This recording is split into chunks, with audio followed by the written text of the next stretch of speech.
তো দেখো আজকে বেগুন ভর্তা বানাবো। 1 টেবিল চামচ লবণ দিয়ে দেব, 1 টেবিল চামচ হলুদ দিয়ে দেব ছোটো চামচে।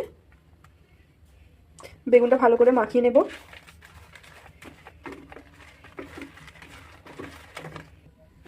বেগুনটা ভালো করে মাখানো হয়ে গেছে। কড়াইতে পরিমাণ মতন তেল দিয়ে দিয়েছি। এবার বেগুনগুলো আস্তে আস্তে একে একে দিয়ে দেব।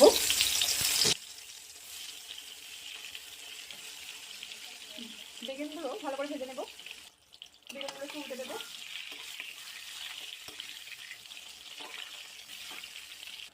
বেগুনটা ভাজা হয়ে গেছে, এবার আমি তুলে নেব। তুলে একটা জায়গায় রাখবো। এবার বেগুনটা ভর্তা করে নেব, খোলাটা ছাড়িয়ে নেব।